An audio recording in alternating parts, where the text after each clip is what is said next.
श्रुति गुप्ता को आप में से कोई मैसेज कर दे कि वो अपना वापस ज्वाइन कर ले, कुछ टेक्निकल इश्यूज की वजह से वो ऑटोमेटिकली रिमूव हो गई है। ठीक है, कोई भी एक श्रुति गुप्ता करके नाम था, ठीक है, मैसेज कर दीजिए कि वापस ज्वाइन कर सकते हैं। तो यहाँ पर जब हम आते हैं, ये बात करते हैं ऑपरेटिंग सिस्टम स्ट्रक्चर की, तो जो ऑपरेटिंग सिस्टम स्ट्रक्चर है वो एक लेयर्ड फैशन में अरेंज होता है। ठीक है, सबसे पहले we have to focus on this diagram. तो इन दिस डायग्राम जो हमारा ये एप्लीकेशन प्रोग्राम लिखा हुआ है, यूजर मोड लिखा हुआ है, और लास्ट वन हमारा हार्डवेयर। ये आप जब भी ऑपरेटिंग सिस्टम स्ट्रक्चर की बात करेंगे तो ये दोनों चीजें आपकी नेसेसरी हैं, बाकी भी नेसेसरी हैं, बट मेरा कहने का मतलब ये है कि जो एप्लीकेशन प्रोग्राम और जो हार्डवेयर की बात कर रहे हैं वो आपका एसेंशियल होगा। यानी कि जो लेयर 0 की बात करें that will B hardware, and जो लेयर n की बात करेंगे that will B application program. ये फिक्स है आपका। ठीक है, तो फिक्स कहने का मतलब क्या है कि फिक्स है तो बाकी क्या नॉन एसेंशियल पार्ट है तो वो भी एसेंशियल पार्ट है। बट कभी कभी क्या है, जब एंटायर ऑपरेटिंग सिस्टम आप पढ़ लेंगे तो जो फंक्शनैलिटी होती है, तो फंक्शनैलिटी के अकॉर्डिंग होता है क्या है कि हमें लगता है कि जो जितने भी आपके बचे हुए 3 या 4 स्टेप्स लिखे हुए हैं इनसे भी ज्यादा स्टेप्स होने चाहिए। तो वो जो स्टेप्स होंगे दैट कैन बी सब पार्ट ऑफ दीज स्टेप्स। ठीक है, तो वो सारी चीजें आपको, इसीलिए मैंने बोला कि पहले आप करना क्या है, आपको ऑपरेटिंग सिस्टम जो है स्ट्रक्चर को जब देखेंगे तो hardware that is layer 0, and जो एप्लीकेशन प्रोग्राम होगा that is layer n। Application program या यूजर इंटरफेस की हम बात करें, ठीक है, तो it is in user mode. तो यूजर मोड की जो हम बात कर रहे हैं, तो यूजर मोड एक हमारा अभी आगे कर्नेल, इसी के बाद जस्ट हम स्टार्ट करेंगे। तो कर्नेल में हमारे बेसिकली 2 मोड होते हैं, एक आपका कर्नेल मोड होता है और दूसरा हमारा यूजर मोड होता है। तो कर्नेल मोड हमारा प्रिविलेज मोड कहलाता है और जो यूजर मोड होता है वो अनप्रिविलेज मोड होता है। तो इसका मतलब क्या होता है प्रिविलेज मोड और अनप्रिविलेज मोड का? तो प्रिविलेज मोड का मतलब ये हो गया, जो कि हम कर्नेल मोड की बात कर रहे हैं, कि उसमें यूजर का इंटरवेंशन नहीं हो सकता है, किसी भी तरह का कोई भी इंटरफेरेंस यूजर का एक्सेप्टेबल नहीं है in privilege mode, that is kernel mode. और जो यूजर मोड है, यूजर मोड में जनरली आप क्या करते हैं, आप प्रोग्राम्स एप्लीकेशंस को ऐड कर सकते हैं, रिमूव कर सकते हैं, ठीक है, कुछ एप्लीकेशंस में चेंजेस कर सकते हैं, वो दैट इज एक्सेप्टेबल। तो यूजर मोड में हमारे एप्लीकेशन प्रोग्राम्स आएंगे। जनरली हम क्या बोलेंगे, अगर इन शॉर्ट अगर बोलें कि application program n number of application programs हो सकते हैं depending on the our multi programming degree. तो जो n नंबर ऑफ प्रोग्राम्स होंगे उनको जनरल टर्म हम जो यूज करेंगे that will be called as interface. ठीक है, अब इंटरफेस की अगर बात करें तो इंटरफेस, फिर से मैं वही बात रिपीट करूंगा जो हमने प्रीवियस क्लासेस में करी, कि जो भी हमारा फंक्शनैलिटी होगी वो आपकी हार्डवेयर लेवल पे होगी। इसीलिए मैं कह रहा हूं कि जो हार्डवेयर लेवल होगा, जो एप्लीकेशन प्रोग्राम होगा, ये आपका लेयर 0 होगा और ये लेयर हमारा n होगा। इसके बाद आप सिस्टम सर्विसेज देख रहे हैं, फाइल सिस्टम देख रहे हैं, memory and IO device management देख रहे हैं, प्रोसेसर शेड्यूलिंग देख रहे हैं, कई सारे आपके जो फंक्शंस हो सकते हैं जो कि इन्हीं लेयर्स के सब फंक्शंस कहला सकते हैं। तो उनको भी आप जैसे जहां पुट करें, लेकिन ब्रॉड जो कैटेगरी होगी वो यही आपकी 1 2 3 4 5 6 मान लीजिए हमारा लेयर आर्किटेक्चर कंप्लीट हो जाता है। लेकिन जब हम अपने प्रोग्राम की बात करते हैं तो प्रोग्राम के नेचर के अकॉर्डिंग अगर हम पूरी फंक्शनैलिटी को देखेंगे तो it may be it can have more than जो आपके सामने ये लेयर्स दिखी हैं, इनसे भी ज्यादा या इनसे कम हो सकता है। ठीक है, तो शुरू करते हैं फिर डिटेल में इसका एक्सप्लेनेशन कि हार्डवेयर हो गया, एप्लीकेशन प्रोग्राम हो गया। जब भी हम लेयर्ड आर्किटेक्चर की बात करते हैं ऑपरेटिंग सिस्टम की, तो हम ये एज्यूम करके चलते हैं, या ये हमारी बेसिक फंक्शनैलिटी होगी कि प्रोसेसर शेड्यूलिंग जो होगा वो आपका क्या होगा, लोअर लेवल जो हमारी लेयर होगी उससे सर्विसेज इन्वोक कराएगा।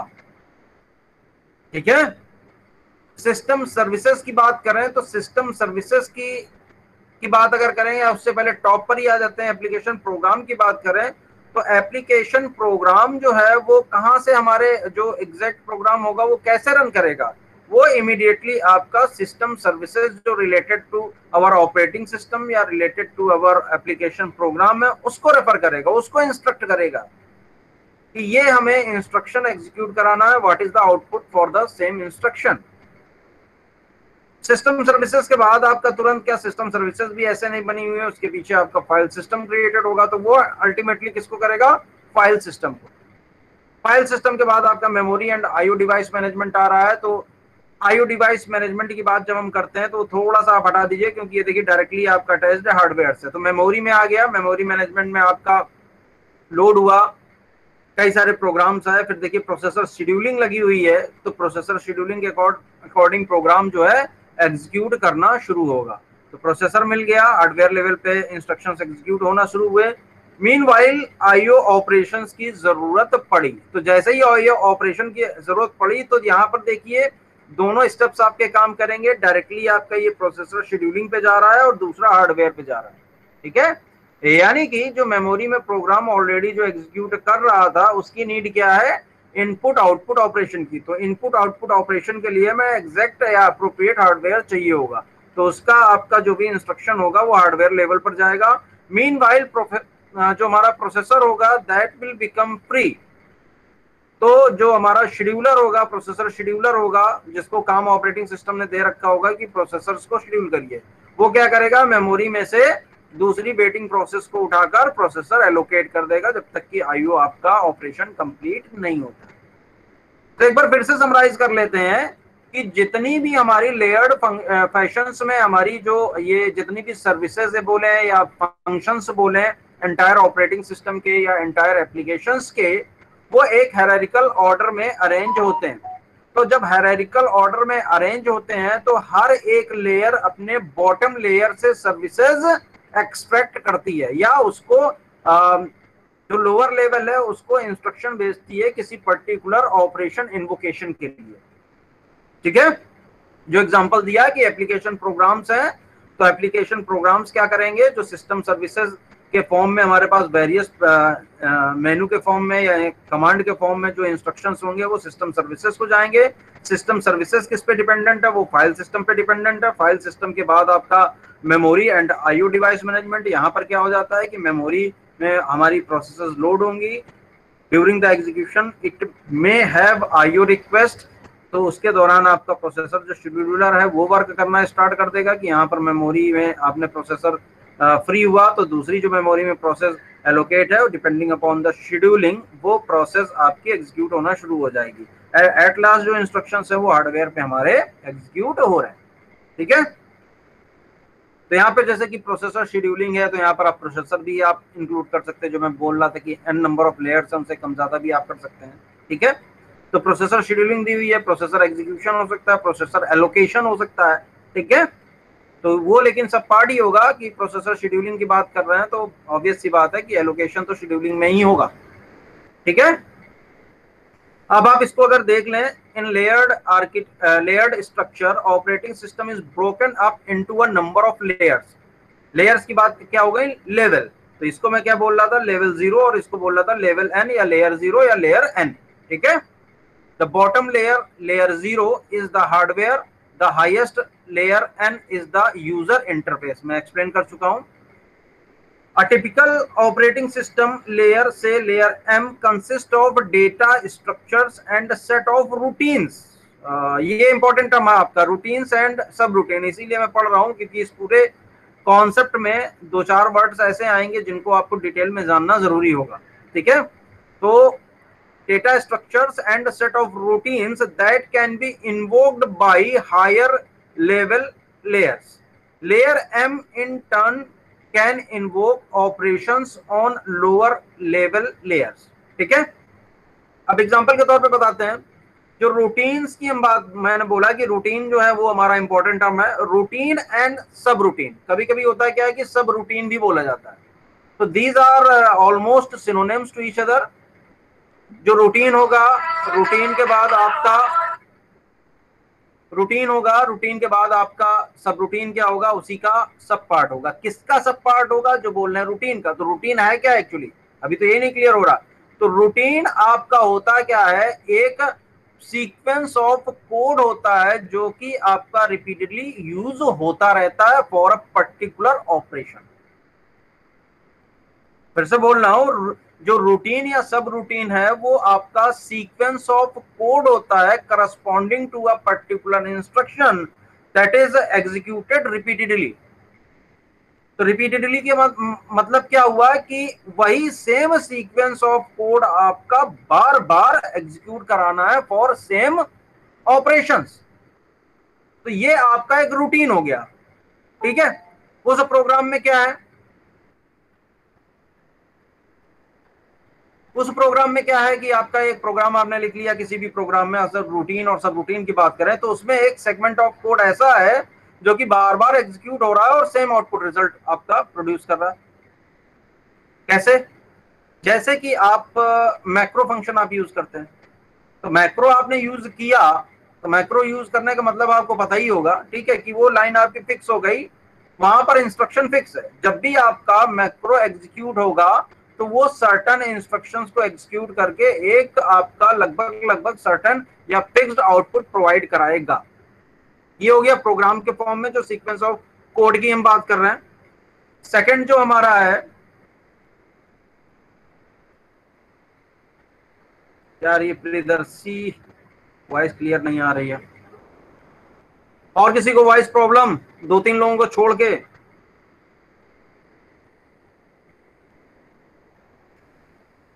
ठीक है बेटा, आप क्या करें शेख, अब आप अपना ही वो नेटवर्क थोड़ा सा चेक करिए, अपग्रेड करिए, बाकी जो लेक्चर्स हैं डाउनलोड करके उनको आप देखिए, और तो कोई सोल्यूशन है नहीं इस समय। भाई लिमिटेशंस हैं, आपके पास भी है और हमारे पास भी है। अब इससे रिलेटेड तो मैं कोई सोल्यूशन प्रोवाइड करा नहीं सकता हूँ भाई। कॉमन क्लास के अकॉर्डिंग बाकी सबको ठीक है, दो तीन लोगों का अगर प्रॉब्लम इशू हो रहा है कोई प्रॉब्लम, तो उसको फिर आप डाउनलोड लेक्चर्स करिए जो मैंने अपलोड करी है, उनको आप देखिए, ठीक है। बाकी एनी टाइम फिर से जो भी आपको डाउट हो रहा है वो आप पूछ सकते हैं कभी भी। खैर, तो बात कर रहे थे कि सीक्वेंस ऑफ कोड एक प्रोग्राम के फॉर्म में बात कर ली। अब जैसे कि यहाँ पर हम रूटीन की जो बात करेंगे, एग्जीक्यूशन की बात करेंगे, तो मान लीजिए कि आप क्या करते हैं, ऑपरेटिंग सिस्टम यूज कर रहे हैं, स्टार्ट पे क्लिक कर रहे हैं, तो स्टार्ट पे जस्ट क्लिक करने से आपको पूरा का पूरा एंटायर ऑपरेटिंग सिस्टम, जो भी आप जिस प्लेटफॉर्म पे काम कर रहे हैं, जो भी जितने भी प्रोग्राम्स एप्लीकेशन इंस्टॉल्ड हैं या जो भी वेरियस सर्विसेज हैं ऑपरेटिंग सिस्टम, वो डिस्प्ले करना शुरू कर देता है। होता है कि नहीं होता है? स्टार्ट पे आप क्लिक करिए, प्रोग्राम्स भी आ गया, उसमें सर्च का भी ऑप्शन है। तो एग्जैक्टली हो क्या रहा है, ये आपने जैसे ही पॉइंट किया स्टार्ट पे और क्लिक दिया, तो क्लिक का मतलब क्या हुआ, आपने एग्जीक्यूशन शुरू कर दिया, इंस्ट्रक्शन देना शुरू कर दिया कि स्टार्ट के करस्पॉन्डिंग जो भी प्रोग्रामिंग है, जो भी सीक्वेंस ऑफ कोड है, वो आपका एग्जीक्यूट हो जाए। आपने क्लिक किया, देखिए हर बार सेम आता है, तो दिस इज कॉल्ड रूटीन, ठीक है। और सब रूटीन भी इसी का सब पार्ट हो गया। ये आपका एक बड़ा सा एग्जांपल दे दिया मैंने। अब राइट क्लिक करते हैं, तो राइट क्लिक करते ही आपके पास मेन्यू आ जाता है, फिक्स है। फिक्स है तो कैसे फिक्स है? फिक्स इसी वजह से कि जो उसके पीछे जो सीक्वेंस ऑफ कोड लिखा है वो आपका फिक्स है। न्यू पे आप गए, सब रूटीन स्टार्ट हो गया। न्यू पे कई सारे आपके पास ऑप्शंस आ गए कि फोल्डर क्रिएट करना है, कि माइक्रोसॉफ्ट वर्ड खोलना है, या नया डॉक्यूमेंट खोलना है, या टेक्स्ट खोलना है, नोटपैड खोलना, तो ये कई सारे आपके पास पार्ट आ गए।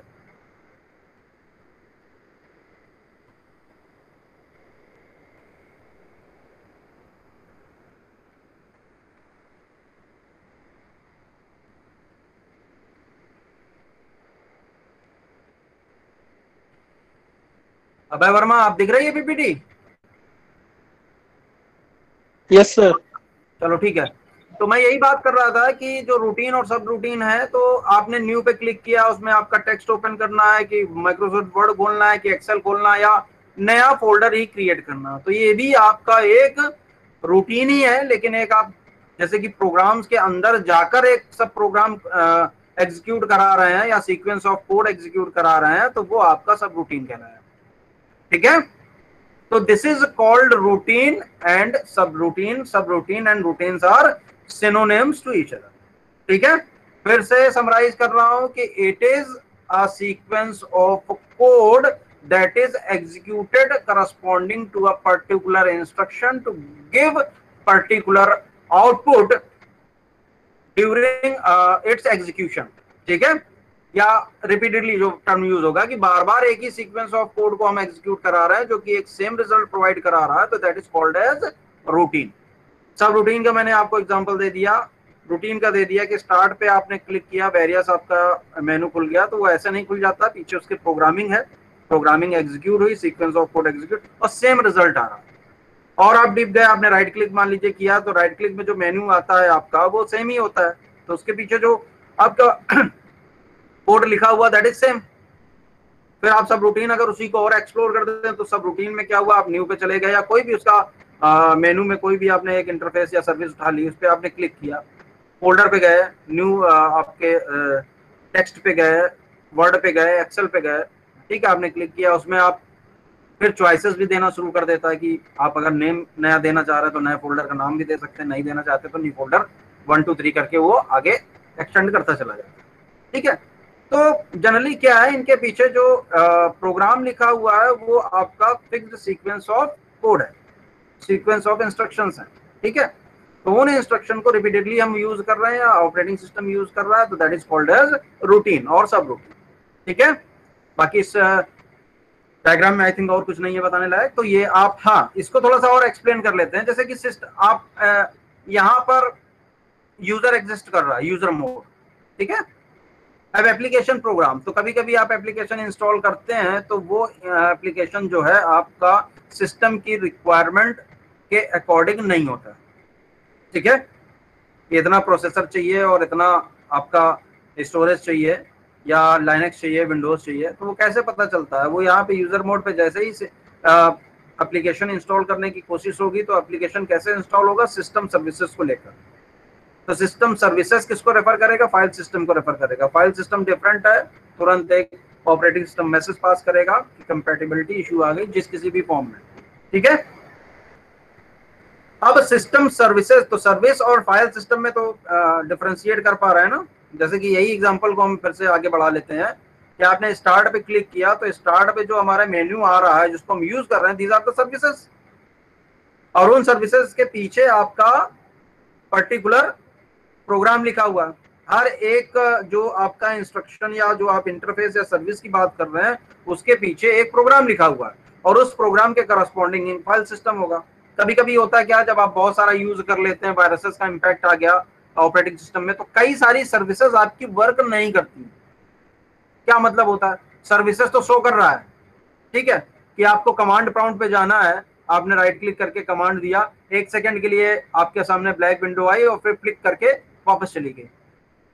तो उसका मतलब क्या होता है? उसका मतलब यही होता है कि आपने जो प्रोग्राम, जो सीक्वेंस ऑफ कोड को आप एग्जीक्यूट करा रहे हैं कि सीएमडी के फॉर्म में, तो उसके करस्पॉन्डिंग जो फाइल सिस्टम है वो आपका डैमेज हो चुका है, करप्ट हो चुका है, जिसकी वजह से ये पर्टिकुलर आपके पास प्रॉब्लम आना शुरू हो।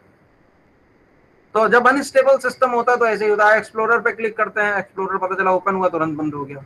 तो होता क्या है कि पर्टिकुलर एक्सप्लोरर से रिलेटेड जो भी आपका है, चाहे आपका वो क्रोम हो, चाहे आपका आई हो, मोजिला हो, ठीक है, एज हो, तो ये सारे आपका इनके करस्पॉन्डिंग जो फाइल सिस्टम है वो आपका करप्ट हो चुका है, डैमेज हो चुका है, ठीक है।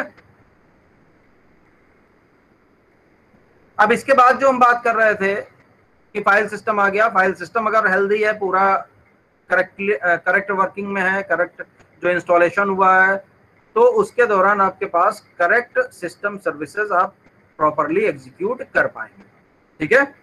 फिर इसके बाद आपका आ गया कि फाइल सिस्टम ठीक है, ये दोनों चीजें जब ठीक है, तो जब दोनों चीजें ठीक होंगी तो system services will work perfectly. फिर एप्लीकेशन प्रोग्राम है, एप्लीकेशन प्रोग्राम्स के अकॉर्डिंग 1 2 3 4 5 अप टू n, अब मल्टी प्रोग्रामिंग को फॉलो करना है तो ऑपरेटिंग सिस्टम ने क्या कर रखा है यहाँ पर, memory and IO device management. तो यहाँ पर भी जैसे कि मैं बोल रहा था कि आपके इसमें और भी पार्ट हो सकते हैं, तो मेमोरी में लोडर, लिंकर, वटेवर जो भी आप समझ सकते हैं, ठीक है। तो मेमोरी में क्या हुआ, 1 बाय 1 शेड्यूलिंग कर दी ऑपरेटिंग सिस्टम ने कि हाँ 5 इनकी मेमोरी की रिक्वायरमेंट है, जो एप्लीकेशन प्रोग्राम 5 आ रहे हैं वो एट ए टाइम आपके हम मेन मेमोरी में लोड कर सकते हैं। पहला प्रोग्राम जो है एग्जीक्यूट होना शुरू हुआ, आईओ की जरूरत पड़ी तो उसने तुरंत हार्डवेयर को रेफर किया, जो भी उसका अप्रोप्रिएट हार्डवेयर है, जो भी पेरिफेरल है। इसके बाद क्या हुआ, अब क्योंकि आईओ डिवाइस में बिजी हो गया, तो आईओ डिवाइस में अगर बिजी हो गया है हमारा कोई प्रोग्राम, तो प्रोसेसर हमारा फ्री हो जाएगा। जब प्रोसेसर फ्री हो जाएगा तो उसमें शेड्यूलिंग लगी हुई है कि मेमोरी में जितनी भी नंबर ऑफ प्रोसेस हमारी अब बची हुई हैं जो कि वेट कर रही है अपने टर्न के लिए, उनका जो भी आपने पैरामीटर या ऑपरेटिंग सिस्टम ने पैरामीटर रखा होगा उस पैरामीटर के अकॉर्डिंग प्रोसेसर को शेड्यूल किया होगा कि now it is the time to execute process 2। तो प्रोसेस 2 एग्जीक्यूट होना शुरू हुई। तो इसी तरीके से आपका हार्डवेयर लेवल पर बाकी सारे इंस्ट्रक्शन एग्जीक्यूट होते चले जा रहे हैं, जो आउटपुट मिलता जा रहा है।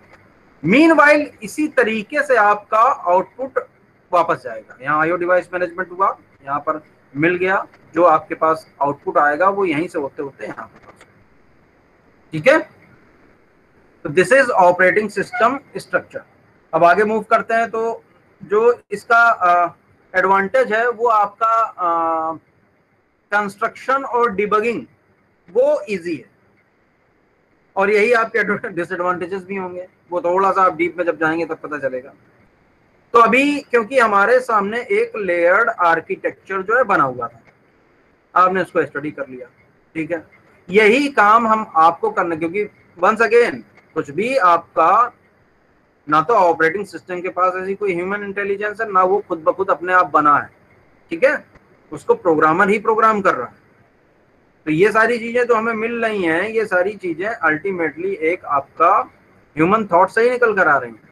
जो भी आपका प्रोग्राम हुआ है उनमें ये सारे पैरामीटर्स ऑपरेटिंग सिस्टम के करस्पॉन्डिंग जो भी प्रोग्राम लिख रहा है उसने ये सारे पैरामीटर कंसीडर किए होंगे। अब कंस्ट्रक्शन और डिबगिंग इजी कैसे है? तो कंस्ट्रक्शन और डिबगिंग ऐसे इजी है। डिबगिंग की बात करें तो डिबगिंग का क्या है कि ये जो हार्डवेयर लेवल की बात है, और यहां पर अगर कोई प्रॉब्लम स्टार्ट हो रही है या यहां पर कोई प्रॉब्लम स्टार्ट हो रही है तो हमें इस लेवल पर ही देखना होगा, क्योंकि हम इस लेवल तक पहुंच तभी पाएंगे जब हमारी बॉटम की लेयर्स अप्रोप्रिएटली वर्क कर रही होंगी। मैंने एक एग्जांपल अभी आपको दिया था कि यूजर मोड में आप यूजर इंटरफेस पर गए, यहां पर आपने एप्लीकेशन प्रोग्राम्स इंस्टॉल करना शुरू किए। तो एप्लीकेशन अगर इंस्टॉल हो रहा है तो यहाँ आपकी सिस्टम सर्विसेज कंपैटिबल है इसके, ठीक है, आपने एप्लीकेशन प्रोग्राम एग्जीक्यूट करा लिया। इसके बाद अगर कुछ प्रॉब्लम हो रही है तो हम ये मान के चलते हैं कि system services was okay, after that we are able to install our application program. ठीक है, तो एप्लीकेशन प्रोग्राम में ही हमें देखना है। अगर प्रोग्राम आ रहा है तो एप्लीकेशन प्रोग्राम को हम फॉर एग्जांपल अनइंस्टॉल करके आपका री इंस्टॉल करते हैं, जो भी उसका नेचर है, छोटा है बड़ा है आपका एप्लीकेशन, उसके अकॉर्डिंग।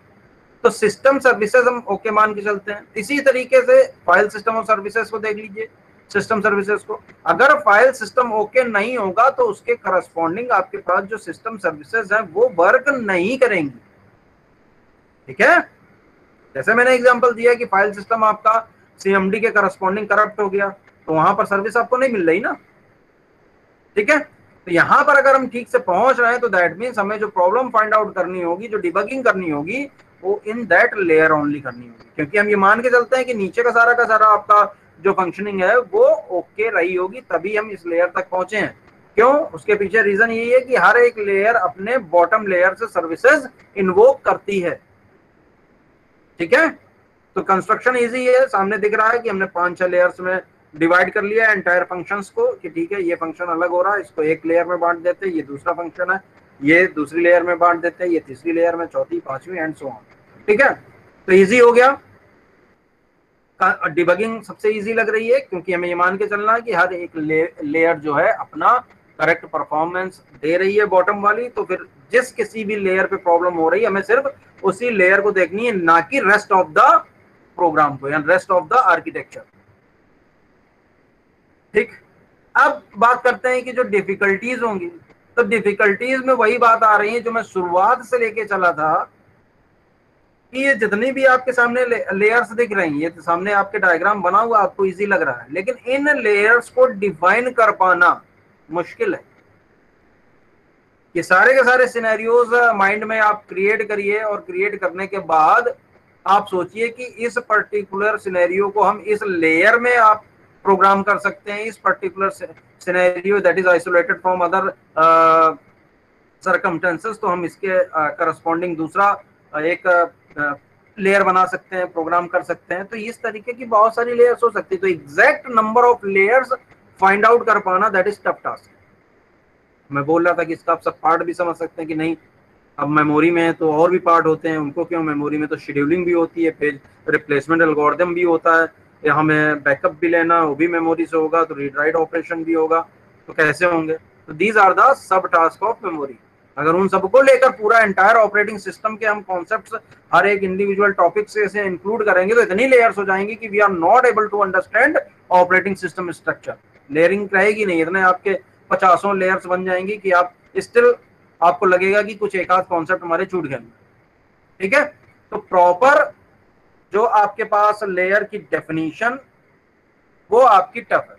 कितने पार्ट में हम डिवाइड करेंगे, कितने लेयर्स में हम एंटायर जो ऑपरेटिंग सिस्टम फंक्शनलिटी उसको हम डिवाइड कर सकते हैं।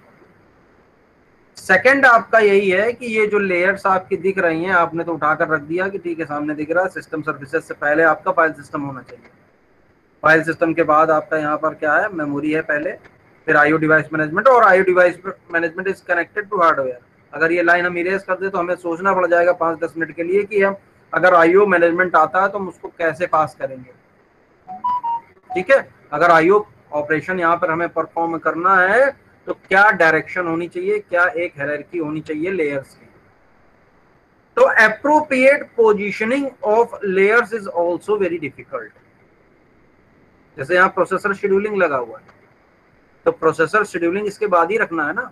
अगर ऊपर आप रख देंगे तो कैसे वर्क करेगा वो, क्योंकि जो फंक्शंस होते हैं वो तो बॉटम लेयर से एग्जीक्यूट होते हैं। अब आपने अगर प्रोसेसर शेड्यूलिंग फाइल सिस्टम के बाद रख, यहाँ पर पहले रख दी फाइल सिस्टम के पहले इस जगह, और इसके बाद मेमोरी आया कि ठीक है ये है प्रोसेसर, इसको देना है, इसके बाद इसको मिलेगा, इसके बाद इसको मिलेगा, शेड्यूलिंग कर मेमोरी में लोड कर दीजिए। ठीक है, तो जब भी आप लोड कर देंगे तो मान लीजिए इंटरप्ट होता है, तो इंटरप्ट के दौरान वापस हम ऊपर कैसे जा पाएंगे, क्योंकि हमें तो नीचे ही के लेयर से सर्विसेज मिल रही हैं। यहाँ पर आप मेमोरी में कैसे लोड कर देंगे। अगर प्रोसेसर शेड्यूलिंग को हम प्राइमरी पैरामीटर मानकर चलते हैं तो जब तक हमारा मेमोरी में जब प्रोसेसर्स लोड हो जा रही हैं उसके बाद ही हमारी शेड्यूलिंग अप्रोप्रिएट रहेगी। ठीक है, कि अगर हमें आईओ ऑपरेशन के लिए किसी प्रोसेस के लिए वेट करना पड़ रहा है तो हम प्रोसेसर शेड्यूलिंग को रेफर करके दूसरी प्रोसेस को एग्जीक्यूशन स्टार्ट करा सकें। ठीक है, तो सिंप्लिसिटी आपकी एडवांटेज के तौर पर, सिंप्लिसिटी जो कंस्ट्रक्शन की है और जो डिबगिंग है वो है, मैंने बता दिया कि हर एक लेयर अपना काम कर रही है। अगर किसी लेयर पे प्रॉब्लम होती तो हमें सिर्फ उसी लेयर को देखना है, बाकी जो लेयर्स होंगी rest of the operating system structure को रेफर नहीं करना है, क्योंकि हम उस लेवल तक तभी पहुंचेंगे जब हमारा नीचे की सारी फंक्शंस जो लेयर्स की होंगी वो करेक्ट ऑपरेशन कर रही होंगी तब। ठीक है, इसके बाद जो हम बात करते हैं डिफिकल्टीज की, तो डिफिकल्टीज में मैंने बोला आपको कि डिफिकल्टीज में जो proper definition of layers, layers की डेफिनेशन आएगी कहाँ से। लेयर की डेफिनेशन तो तभी आएगी कि हमारे पास जितने भी फंक्शंस ऑपरेटिंग सिस्टम के हैं वो सारे माइंड में चलते रहे और उनके अकॉर्डिंग हम लेयर्स में फंक्शंस को डिवाइड कर सकते हैं। तो टफ टास्क है, इतना ईजी नहीं है। जो मैंने बोला था कि ऐसे आप जितने भी कॉन्सेप्ट आप ऑपरेटिंग सिस्टम में पढ़ेंगे, एट लास्ट अगर इस लेयर्ड आर्किटेक्चर को बनाना हो तो आपको लगेगा अरे ये भी कॉन्सेप्ट छूट रहा है, भी छूट रहा है, भी छूट रहा है। ठीक है, 50 लेयर डिफाइन करने के बाद भी। इसके बाद क्या होगा आपका दूसरा, कि आपने लेयर मान लीजिए समहाउ डिफाइन कर ली कि ठीक है नहीं, yes these are the sub concept of processor scheduling या parameter, these are the sub concept of memory management। हम मेमोरी को एक में रखते हैं, इसके बाद मैनेजमेंट के अकॉर्डिंग चलता रहेगा। तो स्टिल हमें उन जो लेयर्स की पोजीशन है, एक हायरार्किकल जो ऑर्डर है उनको डिफाइन कर पाना या हायरार्किकल ऑर्डर में लेयर्स को अरेंज कर पाना is also very tough task. मैंने अभी आपको एग्जाम्पल दिया, अगर प्रोसेसर शेड्यूलिंग को ऊपर कर देते हैं तो फिर प्रॉब्लम हो जाएगी कि अगर आईओ के लिए वेट करना तो मैं नीचे लोअर लेवल पे सर्विसेज इन्वोक करानी होगी तो कैसे जाएगा, जाएगा ही नहीं। ठीक है, क्योंकि हम यहाँ से यहाँ पर मूव कर चुके हैं और यहाँ से अगर मूव करना है तो नीचे ही जाएंगे, ऊपर थोड़ी जाएंगे अनटिल अनलेस जब तक कोई आउटपुट ना मिल जाए। ठीक है, तो आगे देखिए, इसको 2 मिनट आप पढ़ लीजिए, फिर मैं भी रिपीट कर रहा हूँ।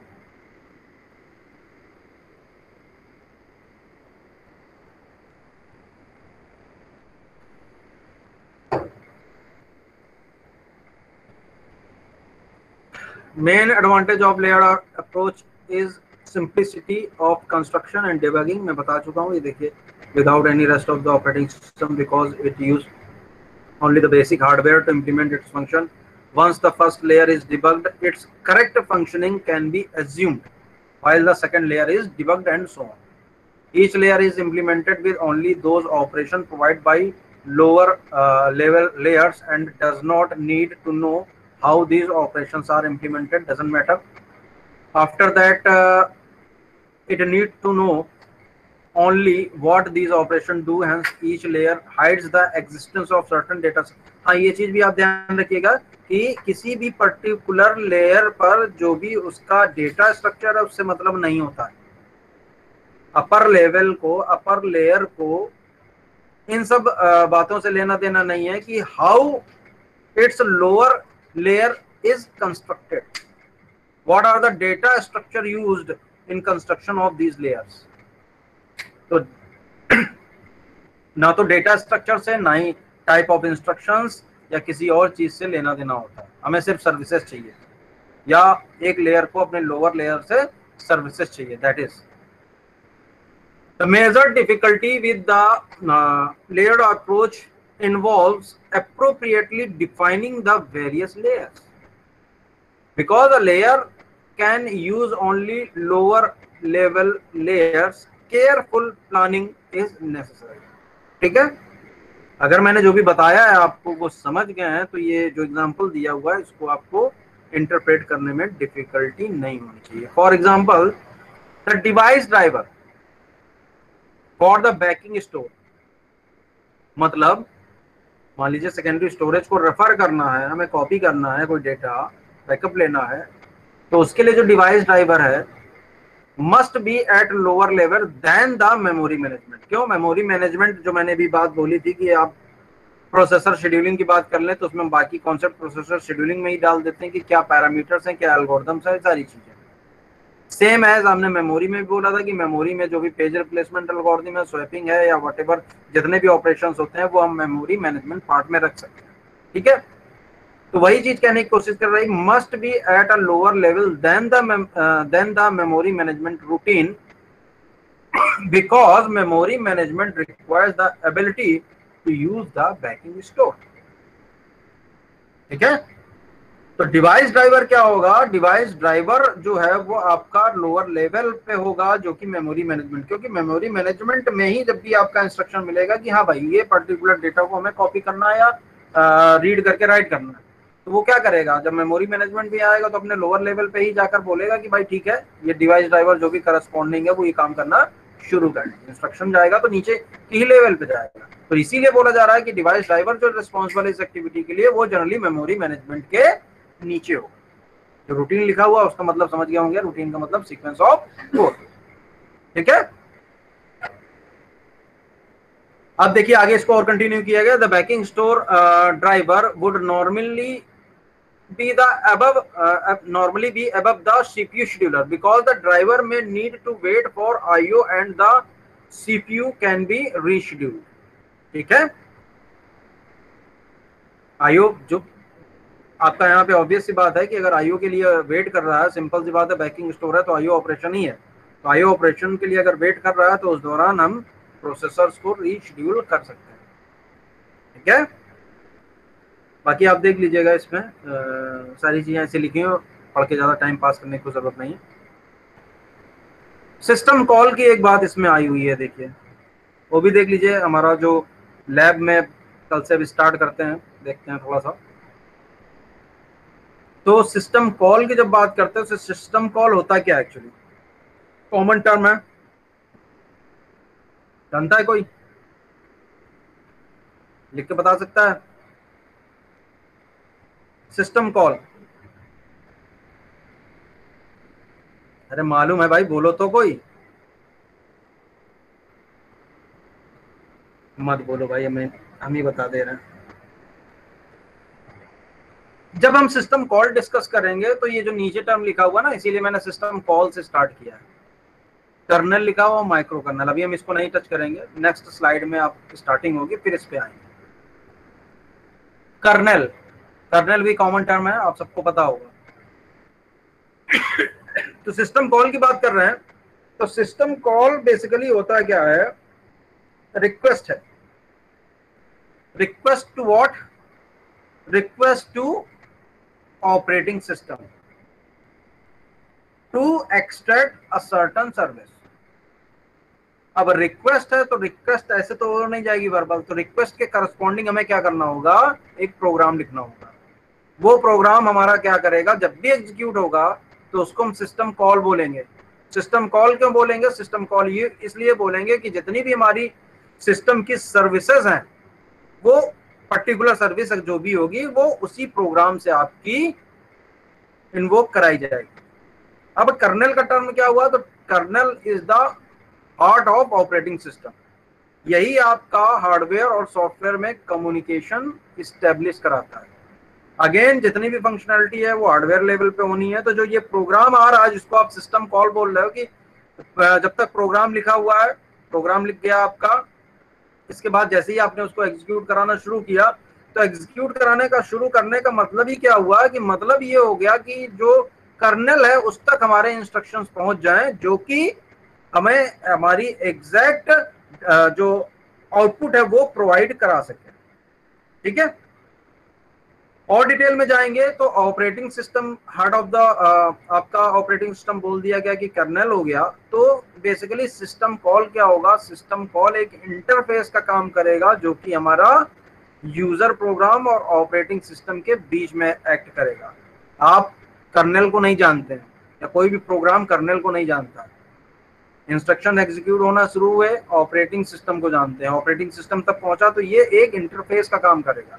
अब ऑपरेटिंग सिस्टम क्या करेगा, ऑपरेटिंग सिस्टम कर्नेल को एग्जीक्यूट कराएगा, कर्नेल को इंस्ट्रक्शन पास कराएगा कि देखिए भाई इस पर्टिकुलर इंस्ट्रक्शन के लिए आपके पास क्या क्या हार्डवेयर, क्या क्या सॉफ्टवेयर या क्या क्या रिसोर्सेज हैं जिनके थ्रू आप इस इंस्ट्रक्शन को एग्जीक्यूट कराकर आउटपुट प्रोवाइड करा सकते हैं।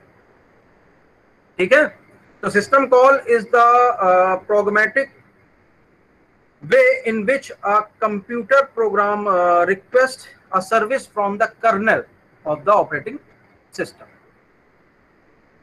Yeah, system call is a way for programs to interact with the operating system. तो ऑपरेटिंग सिस्टम से इंटरेक्ट करने के लिए जो प्रोग्राम होगा वो हमारा सिस्टम कॉल कहलाएगा, जो कि एग्जीक्यूशन के दौरान कर्नेल का इसमें इन्वॉल्वमेंट शुरू हो जाता है, कर्नेल का इन्वोकेशन शुरू हो जाता है, क्योंकि वही सारी चीजें मैनेज करेगा।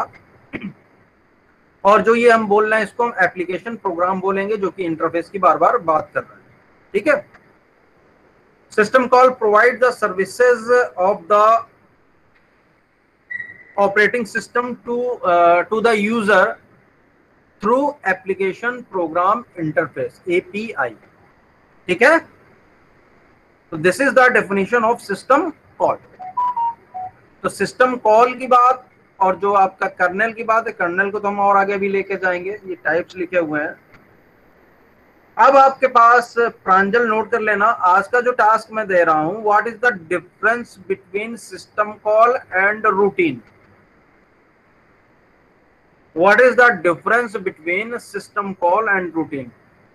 प्रांजल का नाम लेने का मतलब ये नहीं है कि बाकी सब लोग प्रांजल से ही पूछें कि क्या बोला गया था, क्या करने को दिया गया। आप सभी लोग जितने भी यहाँ पर जो लेक्चर अटेंड कर रहे हैं सिंसियरली, उनको भी पता चल रहा है, सब सुनाई दे रहा है। तो आप भी नोट कर लीजिए कि हमें इस लेक्चर के बाद ये फाइंड आउट करना है कि what is the difference between system call and routine. मेरा देखिए टारगेट ये नहीं होता कि आपको जबरदस्ती असाइनमेंट देके कुछ परेशान करें या बर्डन डालें। मेरा मतलब यही है कि मैंने जितना एक्सप्लेन किया है आपको सिस्टम कॉल और रूटीन, उसके बाद अगर इजिली आप सोचेंगे, आपको किसी भी नेट पे सर्च करने की जरूरत नहीं होगी, आप इजिली डिफरेंशिएट कर पाएंगे सिस्टम कॉल और रूटीन। ठीक है, अगर आपको कहीं कुछ प्रॉब्लम है, किसी से स्किप हुआ है हमारा ये जितना भी टॉपिक डिस्कशन हुआ है, तो वो फाइंड आउट करने की कोशिश करेगा। तो जब भी आप एक्सप्लोर करते हैं, कोई भी चीज को फाइंड आउट करने की कोशिश करते हैं, तो उसमें बाकी सारी चीजें भी एक्सप्लोर होकर आती हैं। ठीक है, इसलिए टास्क है, ये कॉमन टर्म है, ये आपके इंटरव्यू में पूछे जाते हैं। तो आप इस लेक्चर्स के बाद एटलीस्ट आपको पता हो कि सिस्टम कॉल क्या होता है, रूटीन सब रूटीन क्या होता है, दोनों में डिफरेंस क्या है, सिस्टम कॉल में कर्नेल का क्या रोल होता है, या कर्नेल का एंटायर ऑपरेटिंग सिस्टम में क्या रोल होता है। ठीक है, लेयर्ड जो आर्किटेक्चर है उसके एडवांटेजेस और disadvantages with the help of exam. ठीक है, तो आई थिंक यहीं तक रखते हैं, आगे ये लंबा टॉपिक है। अभी एक और आपके पास स्लाइड डाल दूंगा जो आपकी थर्ड पे थे आई थिंक। हाँ, यहाँ से हम शुरू करेंगे।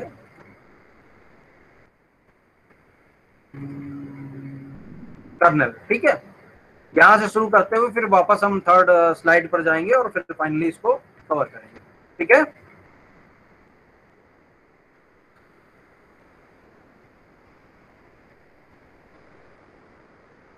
तो स्टार्ट करते हैं फिर अब क्वेरी सेशन। जिसको जो भी डाउट है वो आप जस्ट एक बार 2 मिनट ले लीजिए और कलेक्ट कर लीजिए जो भी आपके अगर क्वेश्चंस हैं कुछ या माइंड में है।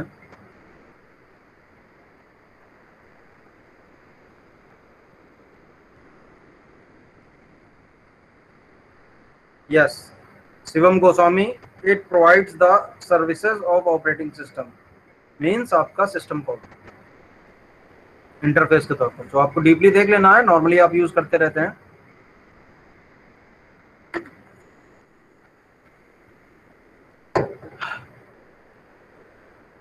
चलिए शुरू करते हैं। 121 to 130, any doubt?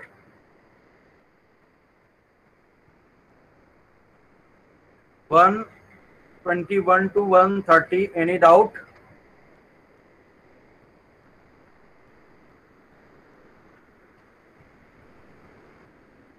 One 31 to 140, 131 to 140,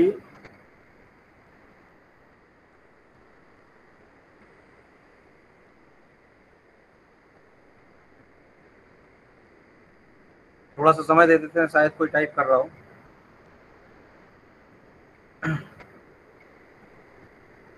141 to 150, 141 to 150,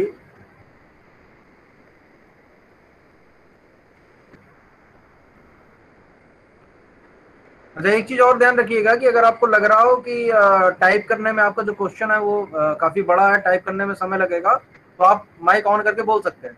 अगर कुछ इंटरफेरेंस होगा, एक दूसरे से कॉन्फ्लिक्ट होगा, तो किसी एक का माइक फिर ऑफ करा के आगे स्टार्ट कर लेंगे। ठीक है, अगर छोटा टॉपिक है, डाउट छोटा है, तो आप मैसेज टाइप करके पूछ सकते हैं, और अगर आपका क्वेश्चन बड़ा है तो आप माइक ऑन करके पूछ सकते हैं। ठीक है, 151 टू 160, 151 टू 160। एक minute, Shivam Goswami, routine fix रहता है सर? ऑब्वियस सी बात है, शिवम, फिक्स ही होगा। रूटीन मतलब कुछ ऐसी चीज नहीं लेते हैं सर। हाँ बोलो। सर मेरा क्वेश्चन ये है कि अगर हम कोई भी एक्सटर्नल सॉफ्टवेयर डाउनलोड करते हैं तो उसके हिसाब से रूटीन चेंज होगा या नहीं? एक्सटर्नल सॉफ्टवेयर क्या मतलब? मतलब कोई भी एप्लीकेशन प्रोग्राम है, सपोज हमने कोई सॉफ्टवेयर डाउनलोड किया, वीएलसी का किया या फिर वर्डपैड किया, तो आपने एग्जांपल बताया था ना, राइट क्लिक करते हैं तो हाँ, उसके जो ऑप्शंस आते हैं, लिस्टिंग आती है, तो वो भी हाँ, तो उसके अकॉर्डिंग चेंज होगा ना? नहीं समझ पा रहा हूँ क्वेश्चन। देखो मैं बताने की कोशिश कर रहा हूँ फिर से। देखो, आप जैसे कि आपने बोला कि वीएलसी हमने डाउनलोड कर लिया, ठीक है, तो वीएलसी आपका एक एप्लीकेशन हो गया, इंस्टॉल हो गया, बात खत्म हो गई। इंस्टॉलेशन के दौरान जो भी उसको सर्विसेज चाहिए होंगी वो ऑपरेटिंग सिस्टम प्रोवाइड करा देगा। अब जब आप एप्लीकेशन, जिसको आप वीएलसी मीडिया प्लेयर बोल रहे हो या वीएलसी प्लेयर बोल रहे हो, तो वीएलसी प्लेयर में जब आप जाएंगे तो वो वीएलसी की प्रोग्रामिंग होगी, वो ऑपरेटिंग सिस्टम का पार्ट नहीं रहा। वो तो एक आपका सॉफ्टवेयर है, और सॉफ्टवेयर में जो सीक्वेंस ऑफ कोड लिखा हुआ है, मान लीजिए आपको न्यू क्लिक करना है, ठीक है, आप गए, फाइल ऐड करनी है आपने वीएलसी में, आपने इंटरफेस ओपन किया, न्यू पे गए, तो न्यू पे जो आपका जो भी प्रोग्राम लिखा होगा वो रूटीन के तौर पर ही वर्क करेगा वीएलसी के पार्ट में। हम अगर टोटली एंटायरली अगर हम ऑपरेटिंग सिस्टम की बात करते हैं तो उसके एग्जांपल के तौर पर हम क्या ले रहे हैं, जैसे मैंने एक आपको बोल दिया कि जो एग्जांपल वही बार बार रिपीट कर रहे हैं। तो स्टार्ट में जैसे ही आप क्लिक करते हो जो आपके पास इंटरफेस आ रहा है वो आपका फिक्स है। फिक्स भाई ऐसे तो आ नहीं जाएगा, उसके पीछे प्रोग्रामिंग होगी, और वो जो प्रोग्रामिंग होगी उसमें जो कोड लिखा होगा वो आपका हर बार रिपीटेडली वही यूज होगा। ठीक है, तो वहां चेंज होने का कोई मतलब नहीं है।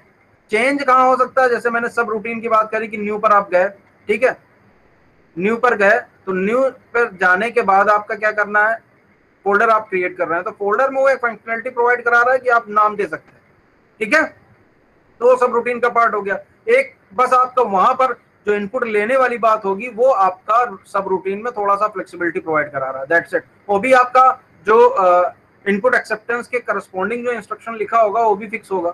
हाँ, अब पहले हम विश्वास, अभी आपसे हम बात करते हैं, पहले शिवम गोस्वामी से बात कर लें। शिवम, अगर अभी भी आपका क्लियर नहीं हुआ तो पूछ सकते हो, आप पूछो। नहीं सर क्लियर है, वो मतलब सॉफ्टवेयर के हिसाब से रूटीन उनका अलग होगा, बाकी सॉफ्टवेयर, जो ऑपरेटिंग सिस्टम का रूटीन है। हाँ हाँ बोलो बोलो, आप बोलो, मैं तो बोल ही रहा हूँ सबसे, बोलो। ऑपरेटिंग सिस्टम का जो रूटीन है वो फिक्स है।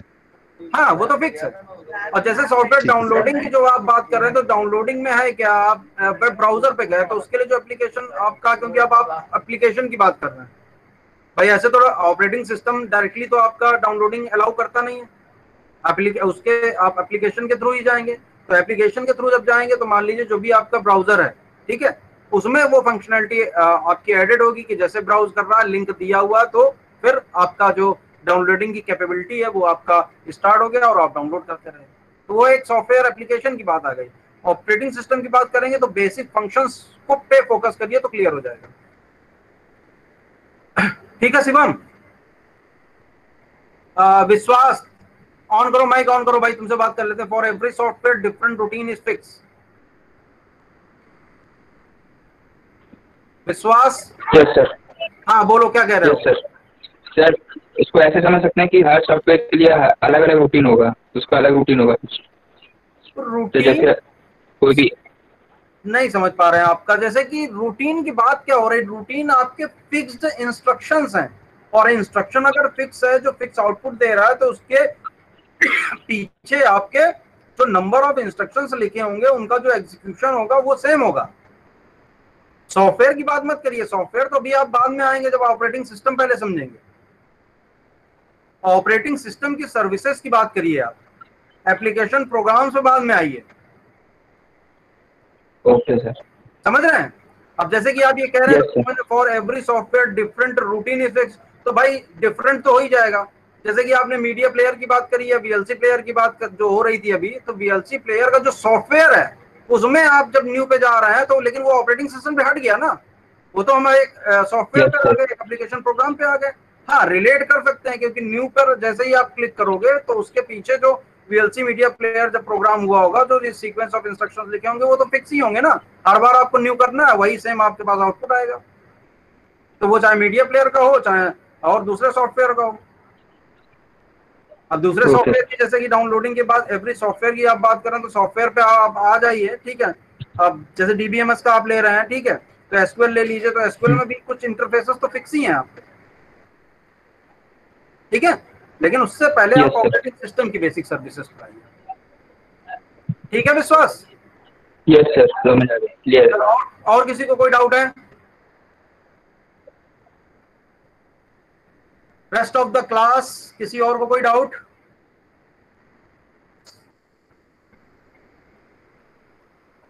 चलिए ओके, खत्म करते हैं। Thank you.